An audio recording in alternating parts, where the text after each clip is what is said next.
All right then. Hello, willkommen, bienvenue, konnichiwa.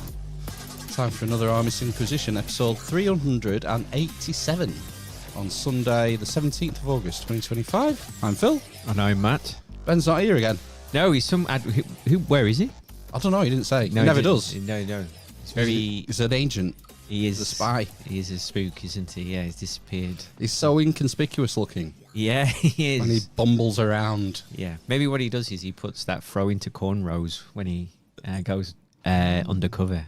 Yeah, we'll ask him when he comes back. Yeah. Anyway, never fear, we're joined by a very special guest this week. We've got Off-Grid Archie with us. Can you hear us, Archie? Yeah, I'm here, thank you. Wonderful. Nice to have you. We've met a couple of times in person, haven't we, at Sheep Farm Live? Yes. Yeah, that's right, yeah. Yeah, it was both good occasions, weren't they? Yeah, always a good crack. Mm. I nearly stayed over this time, but I kind of bailed at the last minute. I was planning on staying over. Yeah. And then I got a bit sort of homesick and wanted to get back to the... for dog, really. For Zeus, yeah. Yeah, well, I mean, you know, I would have liked to as well, but I have to get back for the animals. Oh. So that's the commitment you have with off-grid living. Yes. You are tied to it, but it's more a way of life, and you get the benefits outweigh the negatives, in my opinion. So, yeah. How did it all start for you, Archie? How did you sort of begin on this journey? I mean, as a young boy, my father was interested in self-sufficiency, and it rubbed off on me a little bit. And I suppose he was inspired by the program The Good Life. I don't know have you watched The Good Life at all? Yeah, I used to watch it as a kid. Did you, Matt? I'm familiar with it, and I don't think I ever watched it properly. But if I'm right, they were a couple that were trying to grow their own food and all that kind of stuff in the back garden. That's right. Yeah, that's right. Yeah. Much to the amusement of the neighbours and everything. So, yes. But I think this sort of struck a chord with my father, and and he bought there was a book at the time which is like it's a little bit like the Bible of self-sufficiency by John Seymour, The Complete Guide to Self-Sufficiency, a great big thick book. Oh. And it covered all sorts of things about how to start off doing it, what skills you need, what size plot and what you can grow and what you can hope to achieve. And I used to pick this book up and I was fascinated by it. I suppose that, like, you know, that sort of influenced me in a way. And then when I was a little bit older, if you remember the River Cottage programmes with Hugh Fearnley-Whittingstall. Yes. Oh, we could tell you some stories about him off air. Oh, jeez, yeah. I remember that when it first came out, and he was in a little cottage by a river. He was in a little cottage, yeah. By a river, wasn't he? Yeah, not too dissimilar to where I am now. Right, okay. But I did, you know, the lifestyle appealed, and I thought, yeah, that is... I mean, like, I suppose the whole ethos of it is that it's about self-reliance, isn't it? About personal responsibility for looking after your own future. I mean, society now is more fragile, I think, than it ever was. So, you know, that was my inspiration. So I was always, like, looking for a suitable establishment to take on this role. Okay. And... It came about. I mean, I wasn't like originally looking to be off grid. It was more that I was looking to find somewhere where I could grow my own vegetables and keep some animals. Right. So it just so happens that the place that I actually ended up buying was off grid. So I was in at the deep end there. What sort of age are you at this point, Archie? I was 32. Right. So, and did you already, like, beforehand, what did your life look like? Were you already, like, settled with marriage and kids and mortgage and all that? No, I wasn't married. I got married after I moved to this location. So, no, I wasn't married. So I was able to commit myself to it without, like, the, I won't say baggage, but, you know, if you had, like... Yeah, the ball and chain. Yeah. 3 kids under 5 years old or something like that, then obviously it makes it difficult. But I mean, you know, even if I did have, I think I would still make that step because if you've got a partner that understands like the benefits of living a lifestyle like this, which ultimately gives you so much freedom, and you know, the lifestyle is just so much more relaxing, I believe. So, wait, did you have a job then prior to buying the land and stuff? I did have a job, yes. Right. Okay. But then things changed because I think if you go and live with the Eskimos, you end up wearing oilskins the same as them, don't you? So when you move to a remote location in the countryside, opportunities come along to maybe have a career change, and that's when I started training to get involved in forestry, which is what I do to this day. Right. Okay. All right. So do you do that professionally as a living on top of? Yes. Right. Yeah, I do. Is there any side benefits in terms of getting your own absolutely, logs? yes. Oh, yes. I've probably got enough firewood in stock to last me for 50 years. So. Okay. Me, how old are you, Dave? Yeah, you can never have too much firewood because it's a valuable resource. And over the past few years, that because of rising oil and gas prices, wood burning has been very much in demand. Yeah. So that's a good area to explore. Sort of energy. You hear about people using solar panels or natural gas or wind, whatever. What's your energy setup look like? Well, I have a small wind turbine. I have solar panels, and I have a backup generator as well. In fact, I have more than one generator. I like to have a backup for a backup. Is that diesel? It is, yes. And you are allowed by law to run it on red diesel as well. Right. You are permitted, even though they are closing more and more of the loopholes for things like that. So you should explain for people who've not worked on farms and stuff what red diesel is. Well, us filthy townies, us smoggies. It's a same as white diesel, but it has a colouring to distinguish it from the white. So it is subject to a discount for farmers mostly, and other agricultural practices. Right. So yeah, I mean, I think marine boats have a discount on it. It allows you to use red. Right. They are tightening up the rules more and more. They used to be able to use them on like dumper trucks. You still there, Dave? Oh shit. We've lost audio there, Dave. He just cut off. If you can hear, it's Archie, not Dave. Are you still there? I am still there. Yeah. You cut off about 30 seconds ago.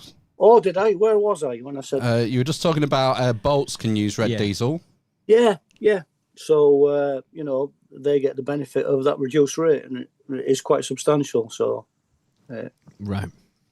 What about energy storage? Because you're using to generate electricity. I mean, generators are pretty noisy kind of things, and if the wind's not blowing and the sun's not shining, do you have any sort of battery storage? Yeah, we have battery. It's essential to have battery storage. Yeah. Okay. So, I mean, but you say about generators, but some of the modern ones are very, very quiet now. Right. I can't hear my generator when it's on. It's also a case of you want to be able to sustain this mode of living over the long term. So I suppose the least or the fewer amount of diesel you need to purchase, the better. Yeah. Ideally, I'd have more solar panels, and maybe a bigger wind turbine. But I mean, it all comes at a cost. I mean, when I first moved in, which was on this New Year's Eve on 1996, I didn't have any power other than torches. So it was quite fun in a way because, it was a bit of an adventure. Yeah. Using torches and batteries from a ghetto blaster. Remember, I got that drunk that New Year's Eve, and it was blasting music on the ghetto blaster, and then a few days later it snowed heavily, and I was snowed in for a week, which was magical. Don't often It doesn't happen very often now, but yeah. And I thought, I could get used to this. So, but I mean, like, I did plan to get connected to the grid, but like when they quoted me 30,000 plus VAT at the time, I thought, well, no, that's out of my reach, and I thought it was extortionate, really, for that. So, could I just ask then, when you bought the land, was there a building or buildings on it already? Yes. Right. Okay. So when I bought the land, it was originally a cottage which was part of a bigger estate. Right. And quite often we found that a lot of these big estates, when somebody dies in the family, they're subject to like the inheritance tax, and then like they haven't got the capability to pay that, so they start selling parts of the estate off, and this is what happened here. So it was my opportunity to get this, and okay, so it was never connected to the grid. All right. It didn't have a water supply when I came, so I had to, although it was like the property was geared towards like being connected, I had to go to my parents and fill up 5-gallon drums of water, climb up into the loft, fill the header tank up, so I got something going through the tap. Wow. But this is when you start to appreciate your resources. Yeah, because water's pretty heavy to be dragging up into the loft. Well, Oh yeah. I'm pretty sure you don't want to be doing it too many times, you know. Yeah. I'm pretty sure. I can't remember it. I'm pretty sure when I looked at we've got a water meter put in our house because we got but it's not. You don't have to go onto it. It's just as part of having the mains switched over from lead. And I'm sure we use 400 litres a day of water, which is sounds a lot, doesn't it? Yeah, which is under the average. I mean, you do have a lot of body hair. Yeah, that needs washing. Yes. You should see the way he mats up when he hasn't been groomed properly. Yes, you've got to get that undercoat out, haven't you? Yeah. So there was a property. There. Yeah. But it was never attached to the grid. So that's what I was wondering. Sorry. So I have, when I've been looking at other people who live off grid, on like YouTube or whatever. Yeah. Some of those people buy land and there's not permission to live on that land. It's like agricultural land. But with yours, I guess with it having a property on, being part of an estate, was there kind of the permission there already? Oh. Can you hear us? Yeah, you went for a Oh, right, sorry. No, I was just saying, so there was permission for you to be living on the land, essentially. Yeah, well, there was a property there, so it was like anywhere else, really. Yeah, But I mean, you mentioned about, like, if you buy some land. So, I mean, there are ways around it. I mean, for instance, if, like, you were to put, like, a temporary dwelling on it, for instance, if it's a timber frame without foundations, it's not classed as a permanent building. Right. So you can get away with it like that. And also, if it's not your main residence, and there are ways around that as well. So it's without saying too much or anything, and maybe putting the scrutiny on the people that live like that. That there's more than one way to crack a nut, isn't there? So. Going back to utilities, what do you do for heating? Well, we have the wood burning stove, which has a back boiler on it, so that does all our hot water. Right. And we cook on that as well. I mean, during the summer, even in a heat wave, we have to put the wood burning stove on to get hot water. But it's so efficient, 20 minutes at a hot burn, and enough for a couple of days. So, I mean, a wood burning stove with a back boiler, I can't think of any more efficient way of like heating the home. We have the radiators, we have the hot water, and we're able to cook in it as well. We use the oven for cooking in winter. The kettle's always on the top, so it's nearly at the point of boiling. So, I mean, we do have a gas bottle stove as well, if we haven't got the stove on as a backup. Yes. And you sort of like use the two setups together for the best outcome.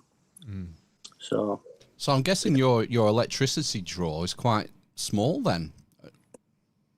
well, we have freezers and refrigerators. Right.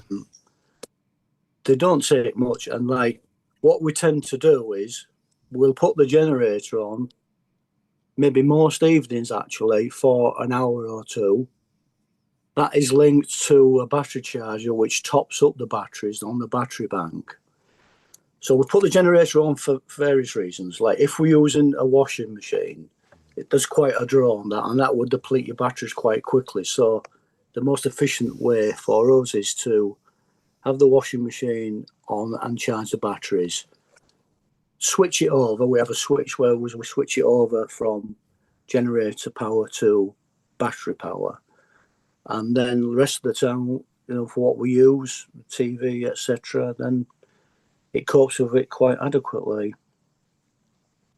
So what kind of actual, like, because you'll be similar to me, Matt.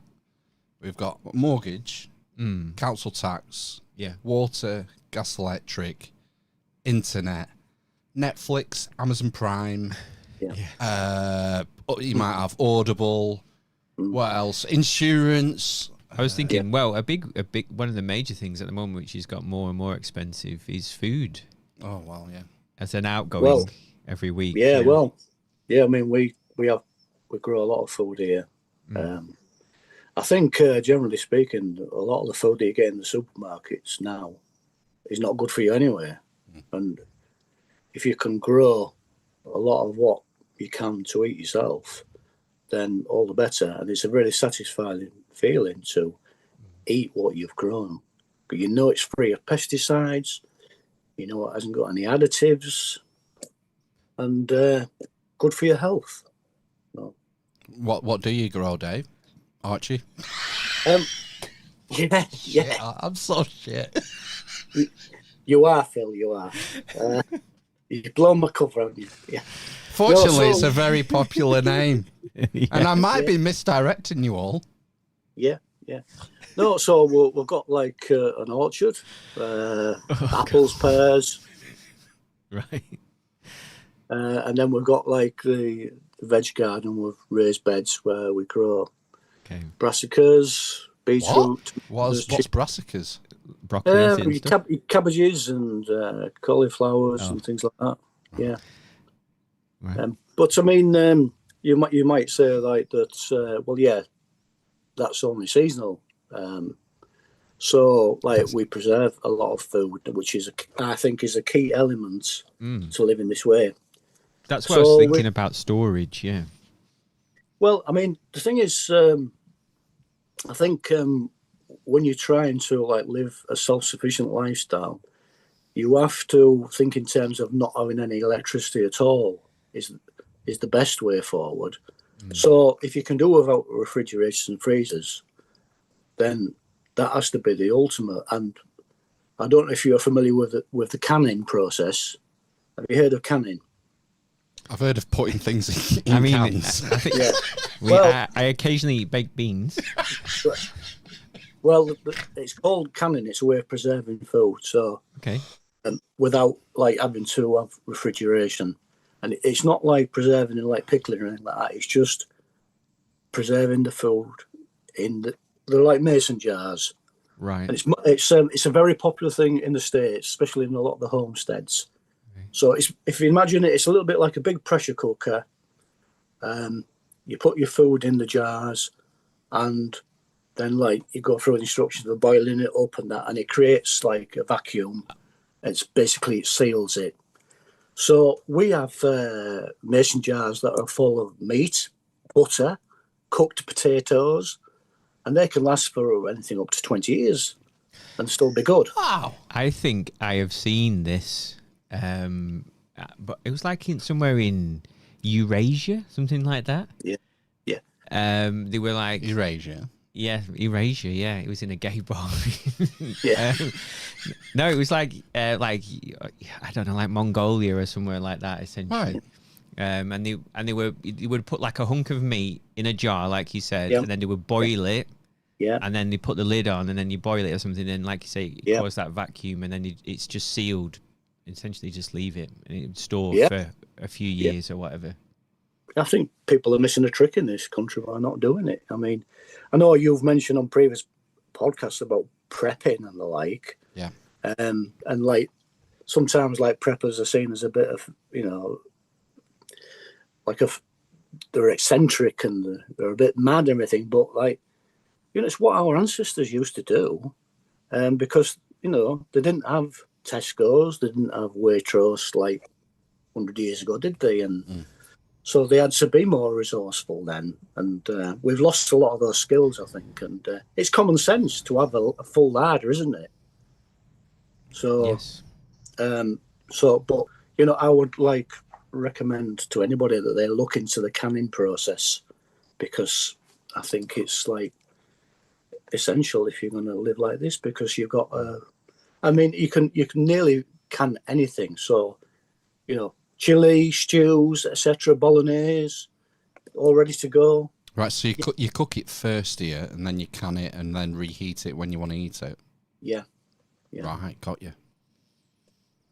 Yeah, so it works really well. So I assume you can do. So, like you said, you've got an orchard. Could you, for example, stew your apples or pears or whatever, and then stick them in? We do that. Yeah. Right. Okay. And there's another thing you can do as well, which is dehydrate them, because obviously when you dehydrate, you take the moisture out, and it's the moisture which causes like the decay, deterioration.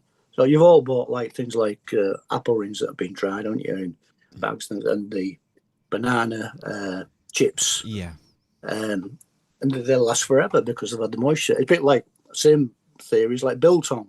You know, this is how they used to preserve the meats. So it's you don't need to. It eliminates the need for refrigeration, which again then saves your dependence on electricity.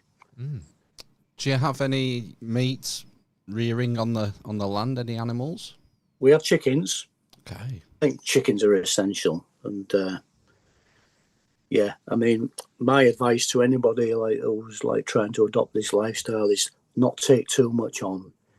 Start off with like 2 or 3 chickens, and then if you want to like, you know, expand your operation, then do that. But make sure you do your research.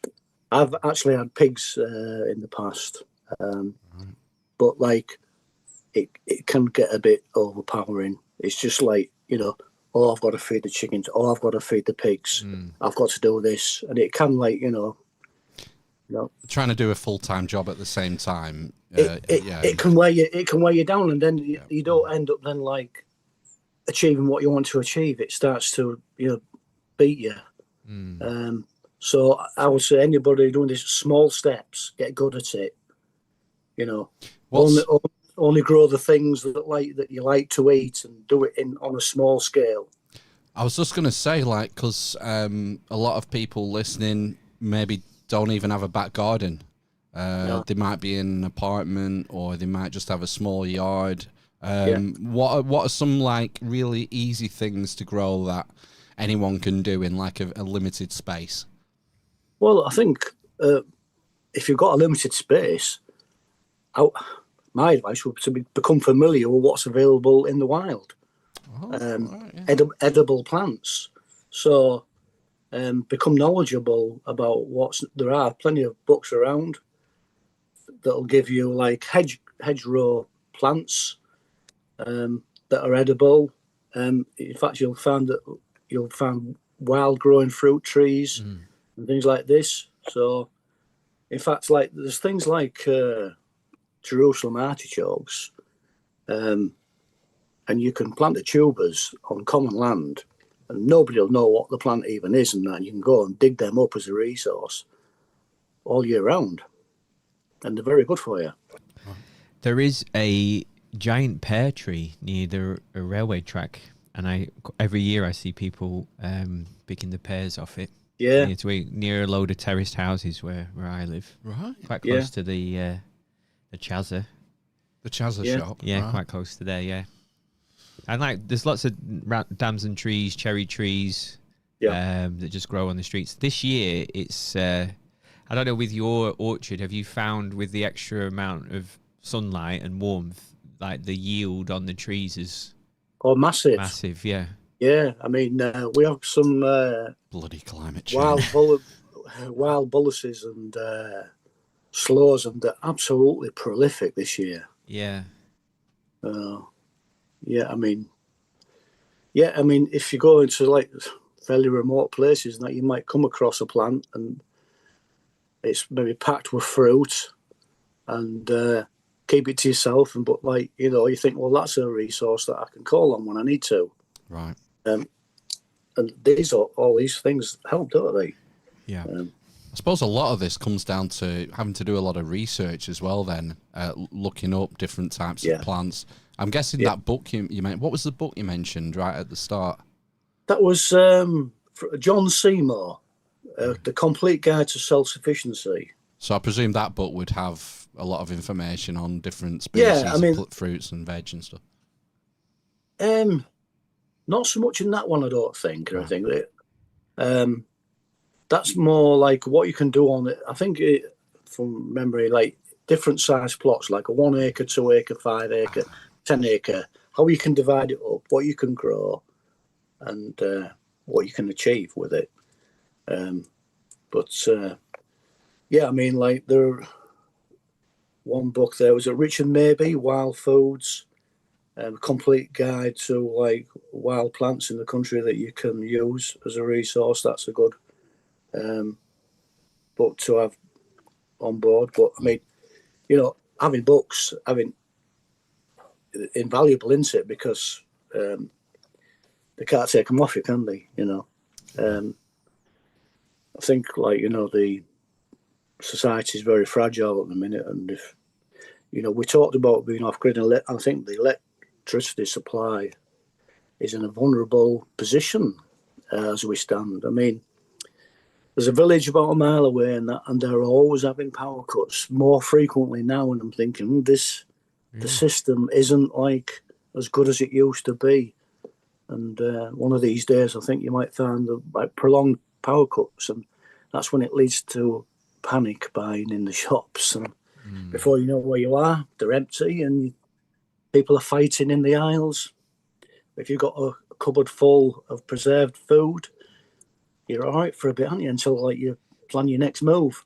What about your toilet roll? What about it?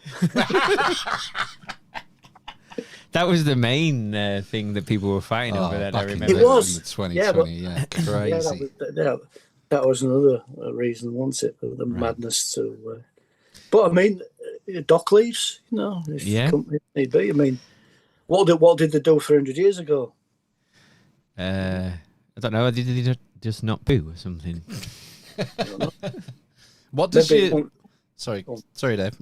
I said maybe it wasn't so much of an issue then for them. Maybe not. No. What does your diet look like? What's like a normal week or a day of eating look like? Well, I try and live clean. Occasionally, I'll veer away from it, but I eat a lot of meat, grass-fed beef. I don't rear that myself. I wish I did, but the eggs that we have, we've got 14 chickens, so we're getting abundance of eggs. Wow. And I'm trying to rear them as organically as I possibly can. So we get things like mealworms for them, and they're like where they are. They've got a nice area where they can grub around, and we do give some eggs away to family and friends. Actually, and they all say they've never tasted eggs like that. And so I think eggs are probably the number one food in the world, aren't they? They're complete, all the vitamins and minerals. Yep. Absolutely. You can survive on that. So yeah. Can you can them? I think you probably could. But I mean, there is a way of preserving them, isn't there? You can preserve eggs in lime, can't you? In lime? As in lime? The fruit lime, or lime, the stone / powder, whatever it is? Yeah, the powder, yeah.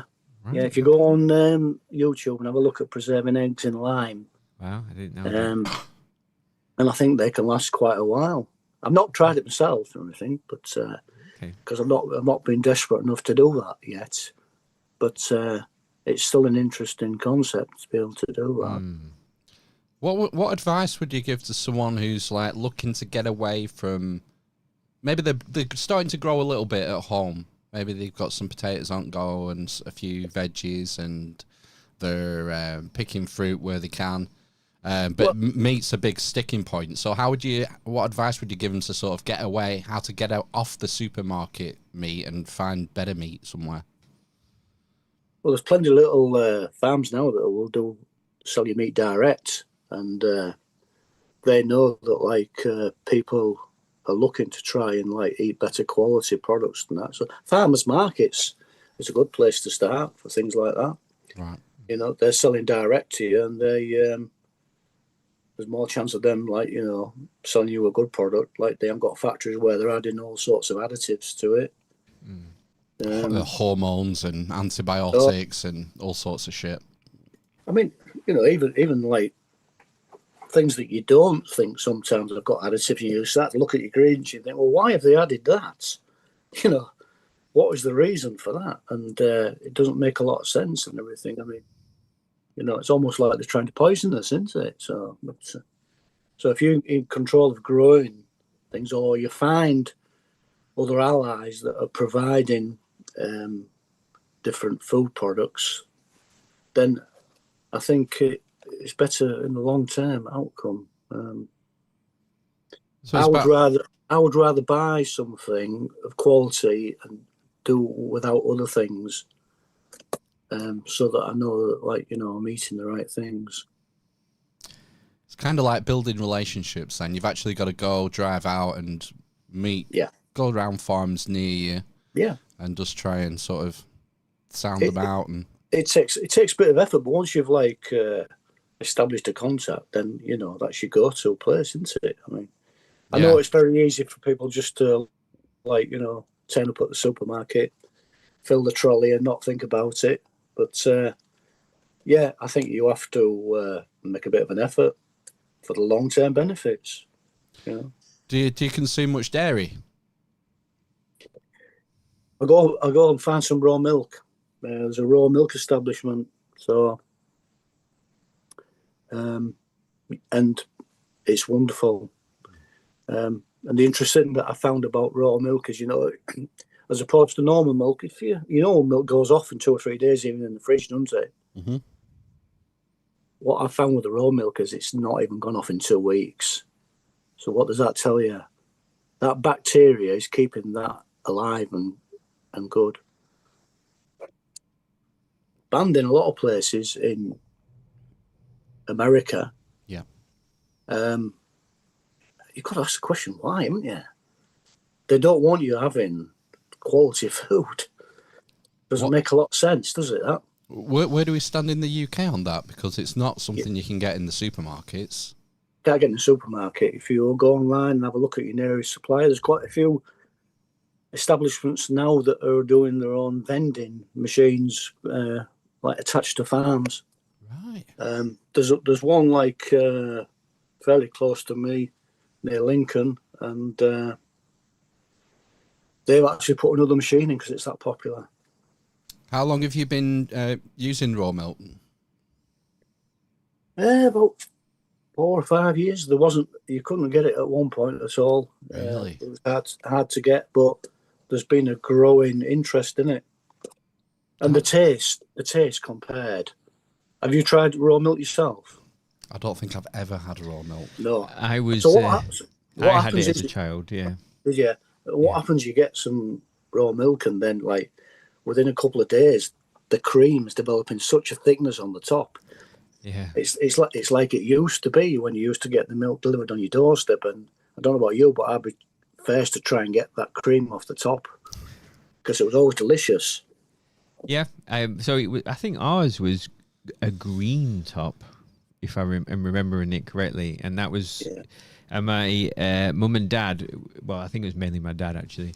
Would insist that it was this green top and raw milk, and I think eventually you couldn't get it anymore from the milkman. It's when the milkman used to come round to our back door and collect the money for the milk, I don't know if that's to see my mum or my dad, but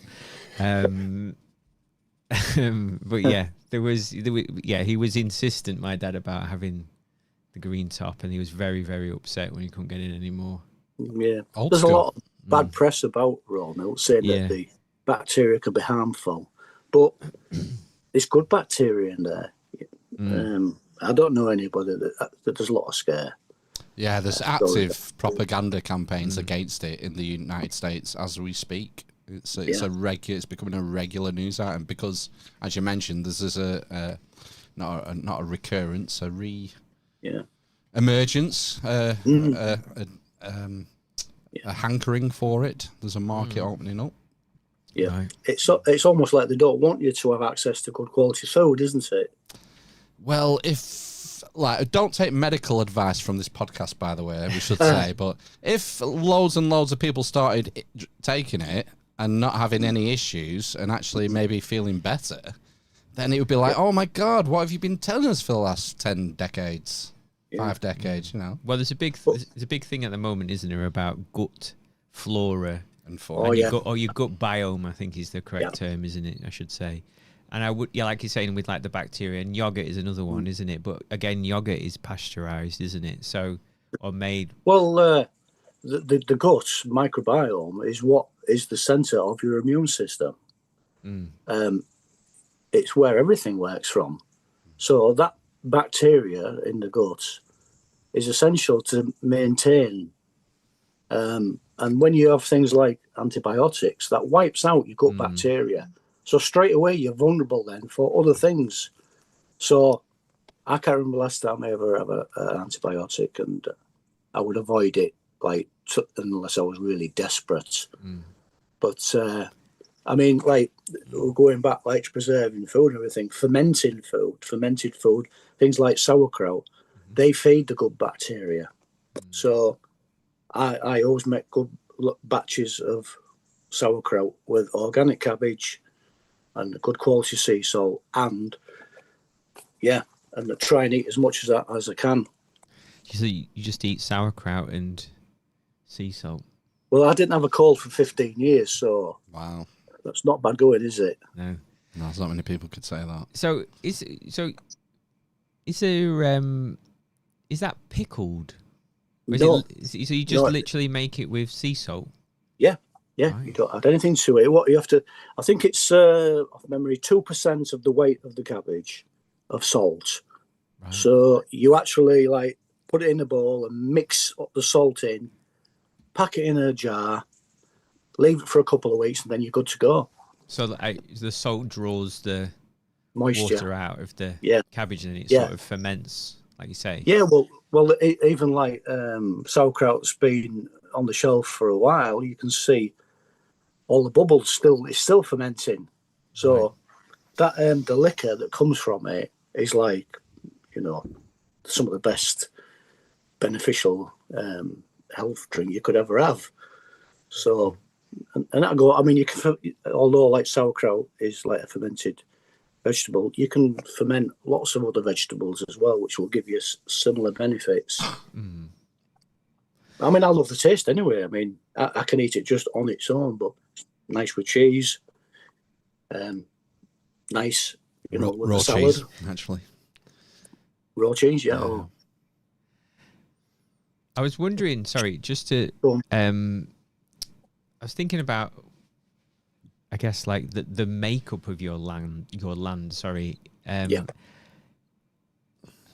So do you have, I don't know, do you have like access to a forest? Is it like bits of woodland on it, or is there a stream, a river? So you've got like a water source, or is it like pasture, or I don't know how you would kind of phrase it, that kind of thing? Part of it is like for vegetable growing, and then there's a small copse in another area, but I'm surrounded by woodland and open farmland as well. So there is a river, but I'm not able to use that as a resource. But I mean, there was a well here originally. With regards to water, it's my intention at some point to have a borehole, right? And but they're quite expensive. Minimum sort of 10 grand if you're going to do it properly. So, but that would be the aspiration, because anything that comes out the tap, I don't think it's quality. I filter my water for drinking anyway. Oh, explain that, Archie. What kind of filtration systems? I've got a reverse osmosis filter. Right. That takes everything out. Originally I got that because I didn't want any fluoride in my water, because in the area that I live, they put it in and have done for a long time automatically. When I'm against that principle, I think you should be given the choice. And, fluoride is a byproduct, and there's no benefits to your teeth whatsoever, I don't believe. But that's just my opinion. But you can look at the research on fluoride and... he was pushing for that again. Well, towards the end of the nonsense, wasn't Chris he? Whitty. Yeah, Chris Whitty wasn't was he? pushing for it. I don't know what happened to that in the end. It's absolutely outrageous, because most people, they're not aware of this, are they? This information doesn't get into the public domain, that it can be very nefarious for you. It's the pituitary gland, isn't it? It calcifies the pituitary gland, which is like, gives you that sense of awareness, which, I don't think they want you having, do they? Being able to rationalise things. I don't think it's in dispute that it drops people's IQ.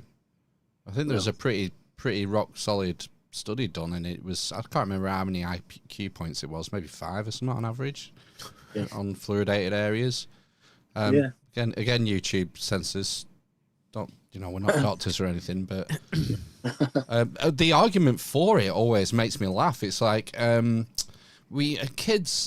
parents can't seem to get the kids to brush their teeth, so we're going to put fluoride in everyone's water. It just seems so retarded. Yeah, no, yeah. It's a strange argument, isn't it? Really. Because isn't that why you spit toothpaste out? Because it has fluoride in it. But it's in the fucking water. It's like.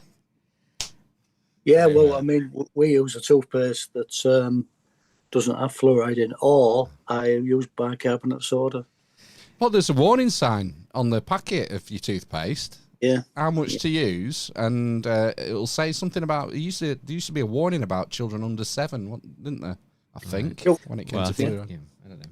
Well, if that doesn't cause alarm bells, Yeah. So tasty though.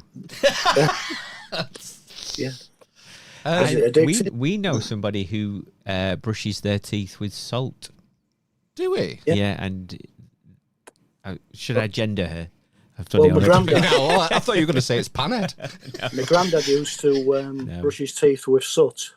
Soot? I've heard about charcoal. Oh, God. No, he used to use soot from the fire after. Oh, no. You might think it's a bit disgusting that your mouth was all black with soot or everything, but of course you rinse it out, don't you? But with soot. When I first heard about it, I thought, soot? Must be crazy, but yeah. No, they had to be resourceful, you see. But you can, to this day, you can buy charcoal toothpaste. You can, yes. Yeah. I remember it being fashionable as a whitener. Right. A few years ago, yeah. You mentioned bicarb. That's something I've used in the past for stains, particularly because I'm a smoker. Right. And I drink like Olympic levels of coffee. I use, I just get a little bit of bicarb with sober and stick my finger in it, and it just. Well, it's good. Bicarbonate soda's good to drink anyway, isn't it? If you drink it like an hour after your meal, it neutralises your stomach acid, and I think most people know that, like, if you are in an acidic state, then you're more likely to have inflammation, which leads to disease. So the desirable sort of status is to be in alkaline status. So that's what bicarbonate soda does, and I'm a great believer in that. Oh, right. So you just put a little bit in a glass of water, do you? And have that after a meal? Teaspoon, yeah. About an hour afterwards, yeah. Yeah. Right. I might try that. I mean, I can't say I have like issues with my guts. or like I very rarely get heartburn or anything like that. So I don't know if I'd notice like an instant benefit, but it might be if anyone listening who has, you know, different sort of IBSs or issues, someone who gets heartburn regularly, maybe it's something you can try at home, isn't it? Let us know. Yeah, but it's not medical advice, is it? No, of course not. No, it's No. we're just. But these are men tried and tested like methods. I remember my mother giving me back-out sore as a young lad if I had an upset stomach. Right. And like these all wives' tales, this knowledge has been lost. Right. You know, that would have been passed down for generations and generations. And it's like when you get these Amazonian tribes, remote tribes, they have a plant for every condition. And, you know, that's knowledge which is quite enviable, isn't it? Because they're brought up and they instantly know what to do. Yeah. It makes us look pathetic, doesn't it? Because what do? We just go straight to the doctor, and what does he do?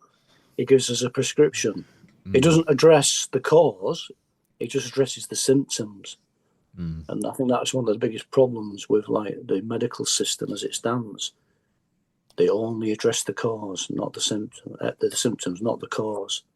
And the cause, I think, generally is like lifestyle, and food is the biggest influencer on that. So trying to eat healthy, although it can be hard work to do that, and with kids, etc., like difficult, but I think you have to put the effort in to do it if you want to have like sustainable health. I think the worm is turning on that score. I think more and more people are more aware of diet and clean eating and stuff, and stress is another one that's becoming more in the public consciousness over the last 5 or probably only about 5 years. People are realizing that. I remember reading, I don't know, it was an abstract of a study or a report from somewhere, and stress was like the #1 comorbidity in all causes of death. It's something outrageous like that. Again, don't take my word for it, but turn off the TV. That's the biggest thing you can do. What's your media consumption look like? Yeah, we've got a TV, iPads, things like this. So, but I don't watch mainstream TV. Yeah. I'll watch YouTube for informative reasons more than anything else. You can find out so much on YouTube and that, but because when you've been away from mainstream TV and then you see it again, you realise how bad it is. And you know, especially like for instance, the news. It's just fear, and you come away feeling stressed. So you're in that constant state of fear, which wears you down. It's all propaganda, isn't it? Really. If it bleeds, it leads. I know. Yeah, I found that the more I've kind of disconnected from the mainstream, legacy media, shall we say, these days, you know, BBC, ITV, Channel 4, whatever it is, and the news, certainly. I used to watch the news regularly, watch Question Time maybe occasionally. I used to watch it religiously. I know you did. Every Thursday night. What a fucking idiot. And things like that. And the more I've moved away from it, and, you know, I still watch television, but, like, for example, me and my wife have been rewatching The Sopranos for, like, the 3rd time. You know, and it's just so far removed from, you know, all of the horrors in the world, essentially. Yeah. You've got to have a bit of escapism, haven't you? Well, there's that, but I suppose what I mean is like, it's weird going back, like we were saying, going back to the news and then getting that snapshot of, like, you know, Trump in.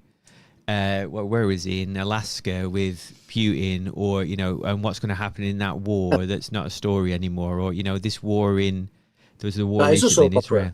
Yeah, it's a soap opera, isn't it? Yeah, exactly. Yeah, but like you say, being removed from that, I do find that it has a positive impact, because in reality, I have no influence over that.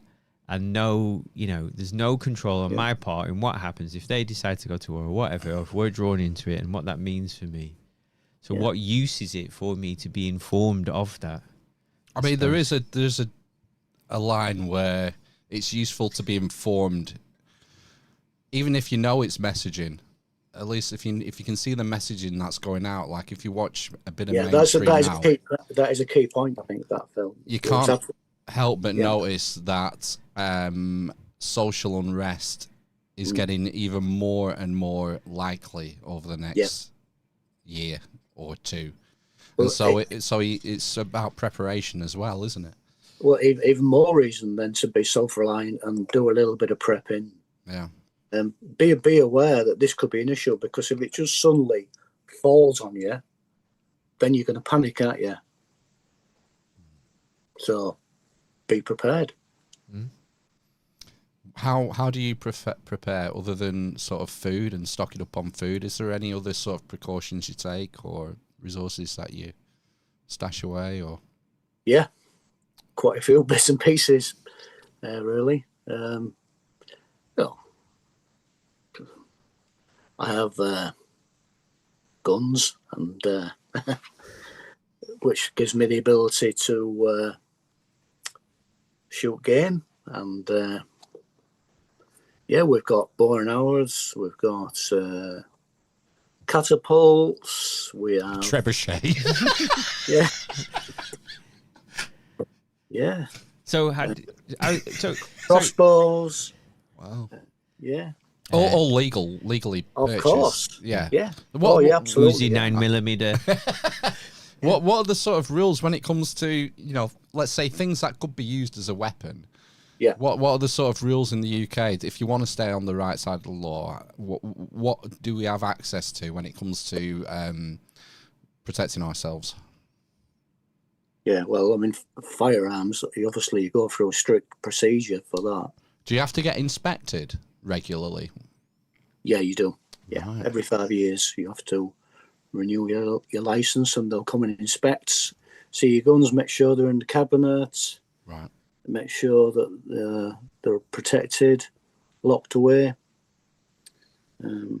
So, yeah. Because I know for I read a story, I was going to have it for headlines that week, but there was a guy walking back from his allotment who got arrested because he had a Japanese gardening sickle. All right. And he got arrested on the street for possessing a bladed article. Yeah. Right, yeah. That was a thing, wasn't it, to combat zombie knives, they were called. So a blade, I want to say over 12 inches. Oh, this was nowhere near. I think it was 6 inch. Right, okay. I think the problem is that most of the people that they arrest with weapons like that were never going to use them. You only need to watch, some of the American prison films to see how resourceful they are in creating weapons, shanks as they call them, from anything. Yeah. So if somebody really wants to do you some damage, they can make something, can't they, to do that? And I suppose that goes the same for protecting yourself. You might have a baseball bat by your bed, might you? And that, but that's just for playing baseball in the garden with the kids, isn't it? It's not for clubbing somebody on the head if they try and break in. It's not that I'm saying that you should do that, but when you defend yourself, all rules are out the window, aren't they? They should be. Yeah. I mean, I'm guessing your property's secure, like the perimeter's secure. Yeah, it is, yeah. Do you bother with cameras or anything like that? I've got some cameras to put up. I'm going to put some up, yeah. That makes sense. It's particularly if you're a bit more isolated than everyone else. You want. It's kind of easier for someone like me who lives in a 3-bed semi. Yeah. My house just has to be more secure than next door. It's like you don't want to be a soft target.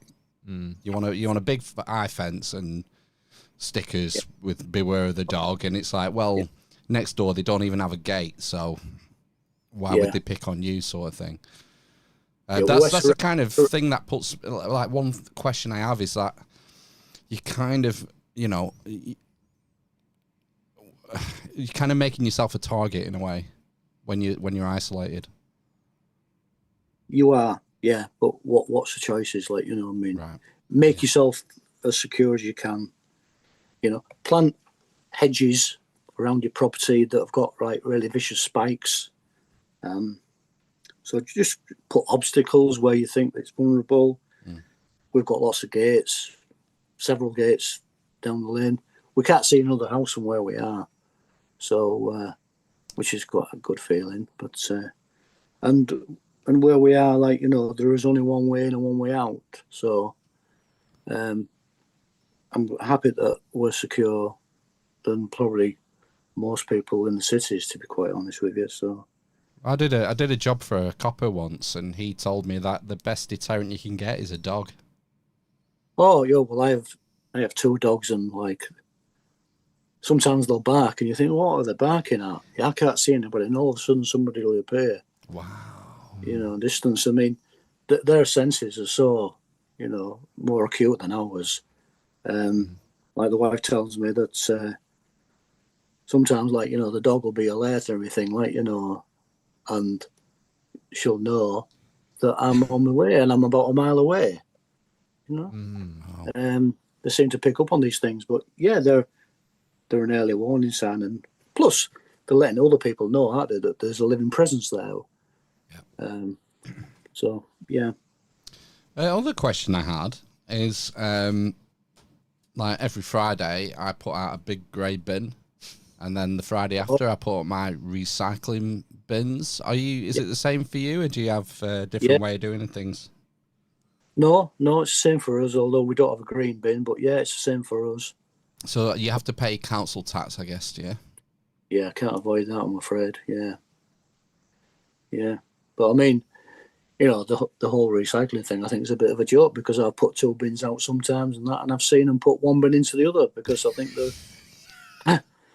because they're probably like, the other lad who was supposed to be doing the whatever colour bin it is has said, can you just get rid of that and save me a bit of time? So there'll be a lot of that going on. I'm pretty sure it just gets shipped to China and burned, doesn't it? I imagine. Yeah, we just pay our council tax, and the council pays China to take it off as a burn it or dump it in the sea. It's probably building those islands off the shore, isn't it? The trash islands. Yeah. Do you do much recycling though? You must do things like composting, maybe? Oh, absolutely. I mean, I think composting is one of the keys to a veg garden. You've got to keep your soil enriched. So yeah, we have 3 great big compost bins, right? And that is like the core of growing vegetables, enriching your soil. Right, because it's so depleted naturally, I guess, is it? Well, I mean, when you're growing it, you're taking nutrients out, so you've got to put them back, haven't you? Right. You can put grow things like what are called green manures, like a cover crop. So you'll put that, grow that in an area, and then you'll just mix that in, and that will enrich it. So something that like is nitrogen fixing. So what it do, it's taking the nitrogen from the atmosphere into the plant, and then like it's putting it into the nodules and the roots, and that again is feeding the soil. So I guess another thing I'm sure you must do that people at home can maybe initiate is collecting rainwater. Yeah, we should do more of that. I don't do enough of that. I need to get like sort of on top of that, really. We've got quite a lot of roof space, and we could collect a lot of rainwater like that. I mean, it's dead easy to do. You just need a water boat, don't you? And you take a tap off your gutter, your downspout, and off you go. And then that can water your garden or your indoor plants or whatever. Absolutely, yeah. I mean, there's like certain plants and everything that you can grow, and then you can like cut them and put them in water, and they act as a really good feed for the plants as well, like comfrey. So there's a lot of comfrey growing wild. You can go and cut that, steep it in water. It creates like a really nutritious tea. And the good thing about things like comfrey is the roots go down so far into the ground that they're getting nutrients from that area of the land that it's never been, used before. So. Right. And I guess if it came to it, if it was 28 days later, and you had a load of water butts or water butts that fed a big tank, you'd be able to. I assume you'd be able to just boil that water and drink it like any other water, no? Yeah, that's what they do. You know, like the lads who are doing bushcraft and everything, just filter it, don't they? They use a Get the filter. water. Yeah, there's some really good filter systems now, like, you know, portable ones.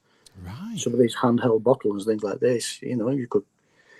And if worse comes to worse, I mean, I mentioned about charcoal before, but charcoal's a great filter. If you use a mixture of charcoal and sand, you can filter ditch water.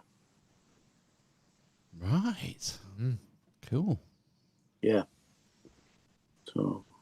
Yeah. I'm an idiot. We had 2 water butts and I threw them away about 10 years ago. No. Because they were ugly. They didn't match with the aesthetic, you know. You make a lot of mistakes when you're trying to be self-sufficient. It's a learning process. So, you know, you can't beat yourself up about it. You just have to think, right, yeah, now I don't understand why that works like that. I imagine as well, you've got to learn your own land and what works on it. Yeah, absolutely, yeah. And, you know, what you can fit in. Like you say, so if you're still working full time, and then, you know, what you can actually fit around that and what's feasible and, you know, what your land can offer you in terms of resource. It just takes time, doesn't it? And I suppose it does. Yeah. That's different to my kind of, or the general kind of expectation in life where things are instant. You know, where you can just, you know, I could get my phone out of my pocket now and go on Uber Eats and order whatever I wanted, some random thing from Morrison's or whatever. I watched a video. I watched a video of a woman at a rave. Two young women at a rave, and they ordered some flip flops off Deliveroo, and they brought them to the rave. Exactly. So. Yeah, I mean, you can do that now, but will you be able to do that in 10 years? Exactly. Yeah, when the world ends. This is it. Yeah. Yeah. The key is, I think you mentioned it earlier, taking responsibility. Yeah, personal responsibility, like, you know, development of skills for a sustainable living practice. You know? It's got to be a good thing, isn't it? Because if you are able to do that, you're able to protect your family as well, aren't you? Yeah. Because that must be the fear for most people. That's like, if, like, you know, there's a sudden, like, you know, panic run on the shops, how am I going to feed my family? I think most people are just so distracted, the thought never even crosses their mind. And it takes... what is it they say? We've only ever got like 3 days. There's only 3 days supply if the lorries stop delivering to supermarkets. That's very fragile, isn't it, that? Absolutely. Yeah, it's on a knife edge. It's on a knife edge. And when you're running, like, you know, those sort of time scales, it's inevitable that it's going to happen at some point. So, yeah. Look, I mean, like you say, a lot of people are oblivious to this, but it's a real threat. There's no doubt about it. So, I hope it doesn't come to that, but if it does, it's too late, isn't it, then? If you're not ready, what are you going to do? I think a lot of us are trapped. Yeah. Psychologically, you know. Yeah. I think my advice to somebody like looking to try and live this lifestyle is do it, regardless of how intimidating it might be. So, for instance, you can buy a couple of acres of woodland now for what price of a average family car. So when you look at it in terms of like that, you've got something then that you can build on. When I say building, I don't mean build a building. I mean build somewhere where you can like start planting your own fruit trees, somewhere which is like where you can go and escape the madness. Yeah. I mean, that's an interesting way of framing it, isn't it? That instead of if you have that money, you know, to spend on a a reasonable size or reasonable family car or whatever and buy a couple of acres of woodland, whether you make the decision to keep your 21-year-old Honda Jazz or spend that money on 2 acres of woodland and live the good life, like you say. Yeah. Yeah, I mean, you could do both, really, can't you? If you gradually wean yourself into it, I think once you get a taste for it, then it sort of like then spirals. Then it's a domino effect. Yeah. Is it kind of addictive? Yeah, I would say it is. Yeah, but I think what's addictive about it is the lifestyle. You feel when you feel self-reliant, you pick an apple off the tree. I've grown that. That's mine. That's not cost me anything. That's a resource I can call on at any time now and in the future. So there's a sort of, I don't think pride is the right word, but a sort of fulfillment that you get when you're actually producing your own stuff. Very satisfying. It's Satisfaction, that's a good word for it, yeah. Yeah. You know. And you quite often, when we're putting a plate of food out and everything, well, we've grown that. Chickens have laid that. No supermarket has come anywhere near the plate. Yeah. So you've got peace of mind there, knowing exactly where all your food comes from and how it's produced, and it's not been fucked with. Yeah. But I guess there's also peace of mind in that, from just the financial point of view. A lot of the stress that people in the modern world feel is bill pressure, because people are, a lot of people are struggling, and people are like one, bad, I don't know, car breakdown or unexpected bill away from real hardship, and that can be a constant source of stress and worry for people their entire lives. It can be. Yeah, it's getting worse as well, isn't it? It's not getting better. Doesn't seem to be. Because let's face it. Like once upon a time, the woman didn't go out to work, did she? Now they have to, don't they? Just to still be on that knife edge. That was kind of a genius move, that, realising that half the population was economically inactive. Yeah, well, it's an easy way to grow. How can we sell this for economic growth, Put these people to work. We're no better off, are we, for that? I don't think so. It just meant that house prices went up. Yeah. Everything's... and everything else went up. Inflation. And then when, the mother was at home looking after the kids, there was almost getting like a homeschooling effect, weren't they? Sure. And developing better as young adults. So... Yeah. I would have loved to be a stay-at-home dad, to be honest with you. My wife, I think I am more paternal than my wife is maternal. So I would probably have been the one that stayed at home with the kids after she'd done all the boring stuff like getting pregnant and that and giving birth, all the easy bits. Yeah. I would have done the real work. Obviously I'm joking. Well, school's a waste of time, isn't it? It's just like a propaganda thing, isn't it? Brainwashing all the time. I mean, kids, I don't think they need to go to school. They need to learn skills like being able to identify wild plants. They can pick up when you actually analyse in a school the academic stuff. Once you're at an age that you're able to find out yourself, you read a book and find out what you did 5 years at school, can't you? So yeah, I've learnt so much more out of school than I did in school, and that's not because I didn't go very often.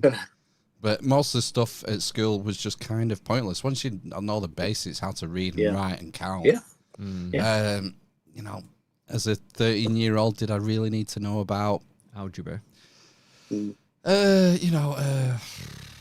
What's it called? Archduke Franz Ferdinand, or you find these things out. You learn through passion as you get older because it's not forced down your neck, and it just seems like a tick box exercise to me. It's like we have to get these kids through these exams. That's what the end goal is, and so we'll jump these hoops, squeeze the sausage, just to get the results, and then that's it. it's our bit's done. On to the next bit, A levels, and then we need to get these kids through the A levels so they get the right results to get to university. Follow this syllabus, pass the exams. See you later. It's nothing to do with personal development. It's about making a good cog for the machine, a really useful engine, as they used to say on Thomas the Tank Engine. Yeah. You can be a good cog. You can do a job for us. To say, the people who run the world. Yeah. What was the George Carlin quote? They want you just dumb enough, just smart enough to keep the machines running, something like that. Yeah. And no smarter. Yeah. Yeah, but it's such a stretch for most people. I'm in the same boat. We couldn't afford to homeschool. We can't survive on one wage. No. Because we're debt slaves. Yeah. This is the trap, isn't it? The debt trap. Yep. Yeah, it's a hard one to get out of that, man. It's like, unless you're really lucky and you're born with, some money behind you, or you get lucky with a business or something and make a few quid. It's like, I would think, like, how would my kids be able to get out of that situation? I don't know.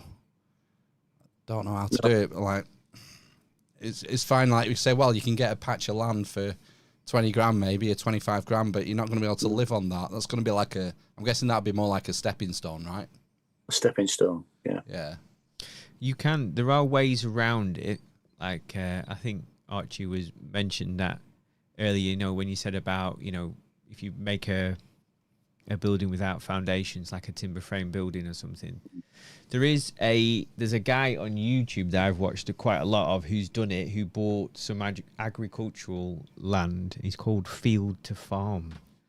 Is his handle. And he bought some agricultural land, and there's a way around it in terms of you start to farm it essentially. And then when you start to farm it, you can put a barn on it. And when you can put a barn on it, and then you start to earn X amount of money. If you clear, I think it was something like 20 grand. You'd have to look. He's got loads of videos on there.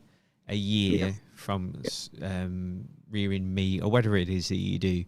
Then you can put a dwelling on it, because you can prove that you need to be on site on the field for X amount of hours in order to farm it, essentially. And that's basically what he's done. But I think his setup is all like what you were saying. It's like timber framed, and it's not. There's no foundations, and it just clicked in my head when you were saying it before. There's no foundations on any of his buildings. He's they look like piles, but they're just. I think he's poured concrete in tires and stuff, and then laid sort of joists and stuff across it, and build a big house on it. It's got like kids and stuff living on the land. So it is possible, but it's a lot. It is a lot of work. Nothing is instant, which unfortunately put me off. As soon as I learned that you have to actually work the land. I think this is one of the big sticking points we have, is this notion of delayed gratification. Yes. In the modern society, we want everything now, yesterday. And we're getting more and more like that. It's like, what, Amazon? I've got to wait 2 days. I want it tomorrow. You got to play the long game with this. Yeah. You plant a fruit tree, you might not see like the benefits for a few years, but time passes and it soon comes round, and when you get the benefits, you'll be so pleased with how you did that. Well, we've gone well over an hour already. Yes. I think we should wrap up, Archie. Okay, no problem. It's been really good, though. Really interesting. Good. Well, we've only really touched the surface, really. Yeah, you're gonna have to come back. We'll have to continue. And yeah, no problem. What sort of have you any big projects or improvements you're looking to do over the next year or so? Well, I'm adding some more fruit trees, some cider apple trees. I found some heritage varieties, and so it's my plan to do the pressing and make my own cider. Oh, That was something you I forgot to ask about brewing. Yes. You got to call it Dickens. Yeah. So that's the plan. Get a big Nice. press and make abundant amounts of cider. Drink yourself into oblivion. Well, if worst comes to the worst, then all on that. And it's the long-term goal that, you know, if you can get that going, it takes off, that you could maybe either cut down or give up the day job. Yeah. Is that an ultimate goal, to be able to go work free? Yeah. Yeah. Yeah. But I mean, I do enjoy what I do. Mm. It is my own business, so I do. I mean, you never work a day in your life if you enjoy it. You know, Mm-hmm. it's a way of life, and I enjoy being in like wild places. You know, with nature. Quite often you find that like when you are in nature, you can connect with nature. And I found that very relaxing. I think nature has the answers to everything if you listen. I think that's an excellent thought to end on, isn't it? It is, isn't it? Yes. Yeah, brilliant. Well, thanks for your time, Archie. It's been No fascinating. problem. Yeah, no problem at all. We'll wrap up this part and we'll come back and do some headlines in about 5 minutes. Right. Okay. All right. Yeah. Okay. I'll drop you a message later, Archie. That was great. No And, let's do it again soon. Yeah. Yeah, no problem at all. All right. Nice to speak. Ta-ra. See you. Bye. See you, bye. Bye. All right. Super. Stay tuned. Stay tuned. We'll be back for part 2 very soon. 5 minutes. 5 minutes. Yeah. Stig's lighting up the chat here. Oh, Talking to himself. David Stig Hansen. Yeah. I wonder if he's been to the reshat. We need to cut him off before he blows the algo. Nice one. I was watching Stig the other day, actually, being interviewed. Yeah. Oh, okay. Nice to see everyone in the chat. We'll be back very soon. Yeah. Ta-ra! Bye.